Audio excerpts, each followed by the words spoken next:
சீமான பத்திலாம் நம்ம பேச வேண்டாம். ஏன்னு அவரே வந்து 17-18 வருஷமா கட்சி நடத்திட்டு இருக்காரு. 18 வருஷமா எதுக்கு கட்சி நடத்துறான்னு தெரியல. ஆட்சிக்கு வரமாட்டேன்னு சொல்றாரு, ஆட்சி எனக்கு வேணான்னு சொல்றாரு, எனக்கு எந்த பதவியும் வேணான்னு சொல்றாரு, நாங்க கவர்மெண்ட்டையும் வேணான்னு சொல்றாரு. எந்த நோக்கத்துக்குமே இல்லாம, எந்த இன்ட்ரெஸ்ட்டுமே இல்லாம எதுக்கு கட்சி நடத்துறாருன்னு தெரியல. நீ கேட்ட ஒவ்வொரு கேள்வி என்ன செருப்பால் அடிச்ச மாதிரி இருக்குடா. அவர் சும்மா டைம் பாஸ்க்கு நடத்திட்டு இருக்காரு. அவருக்கு ஒரு பிளாட்ஃபார்ம் ஒவ்வொரு ஊர்லயுமே பேசுறதுக்கு, அந்த பிளாட்ஃபார்முக்காக அவர் கட்சி நடத்திட்டு இருக்காரு. அவர் சொல்றதெல்லாம் நம்ம பெரிய சீரியஸ் எடுத்துட்டு இருக்க தேவையில்லை.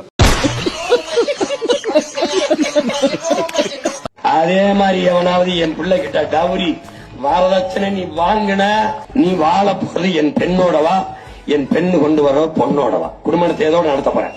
எங்க மாமா பேர்ல எங்க மாமா இருக்கும்போது வேளாண் கல்லூரி ஆரம்பிக்கிறதுக்கு 85 ஏக்கர் எங்க மாமியார் வாங்கியிருக்காங்க.